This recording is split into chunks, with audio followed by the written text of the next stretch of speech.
Hello and welcome to our tone exploration exercises. This is number 11 and it's about flat hair, which is really exciting to me because I've been told over and over again to play with flat hair more, to have all my hair in contact with the string and not tilt the bow away in that direction. And also, of course, to play with a straight and not crooked bow. That's very elementary for good sound, but it's very easy, very difficult to observe what the bow is doing. And I used mirror work for that, but it's also still difficult to transfer to when one doesn't watch the mirror. But now I have a trick, a visual trick. I found one that one can do while playing, and to check if the bow is tilted or crooked. So just to remind ourselves, there are basically three ways that the bow can be crooked. One is that the hair is not in full contact with the string, so there is like too much of this or too much of this, but the bow is not directly over the string. And then the bow can be like horizontally tilted, like this, then it's not parallel to the bridge, or it can kind of dip up and down. That's we explored that when we talked about playing around the string, but it's not helpful always. That was in context of bow changes mostly.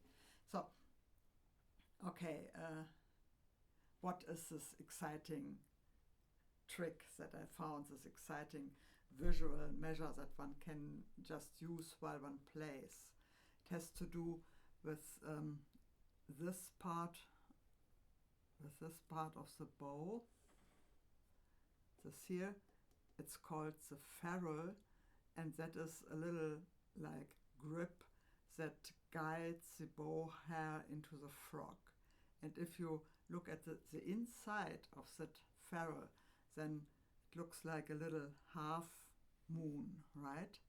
And if the bow is not pivoting, then that means this ferrule that one can see when one plays is not moving.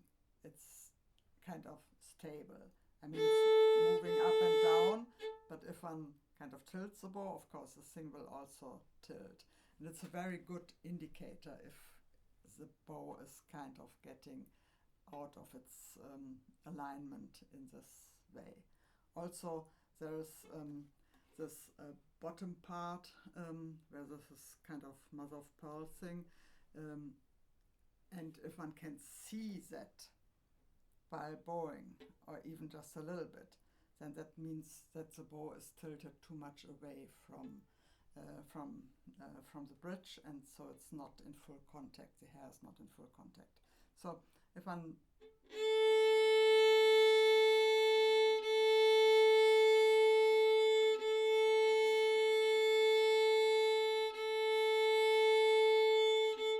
looks at that ferrule here, one can immediately see that if the bow gets tilted, and that is very easy to use as a guide then. So one just has to look at it and see, okay, it's stable, so my bow is good. Or, oh, I'm kind of maybe turning it in at the frog a little bit, and if I don't want to do that, then I know that I did it, and the body just corrects automatically.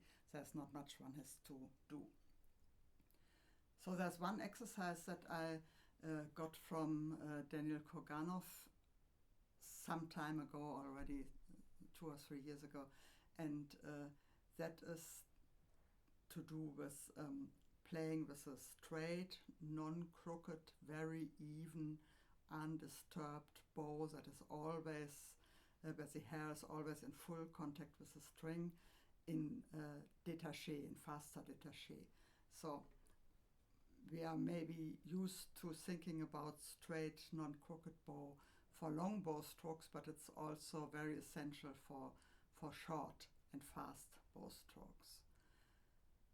Okay, so the exercise is put the metronome to some measure, let's say 60, place 4 beats to a bow, long bow, up and down, maybe a couple of times, then 3 beats per bow, then 2 beats per bow, and that kind of establishes the speed of the bow that we want to use, because then we will do like more bows per beat, but we will keep the bow speed, so that means we will use less bow, and everything else, the way the arm feels, the orientation, everything stays the same, only the speed changes until one is at a very fast tempo of maybe 8 beats, eight bows per beat. So let's try this.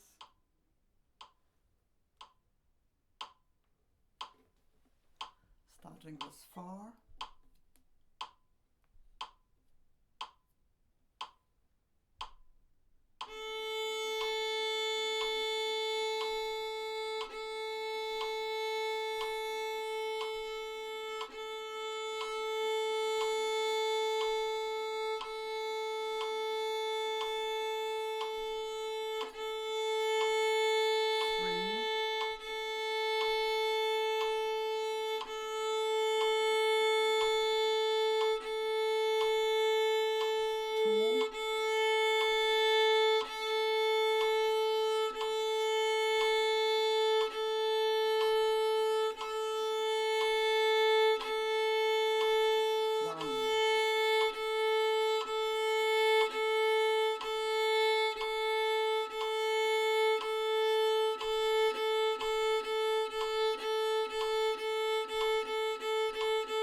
So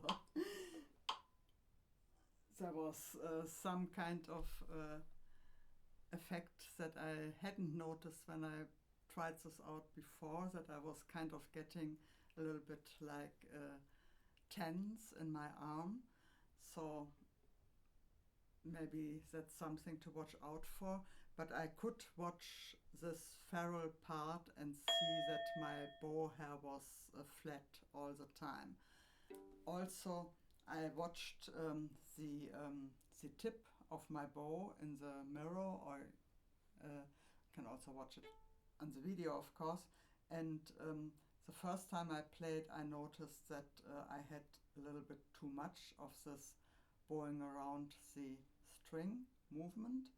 And second time it was better. So one can notice that by watching the tip. So if the tip,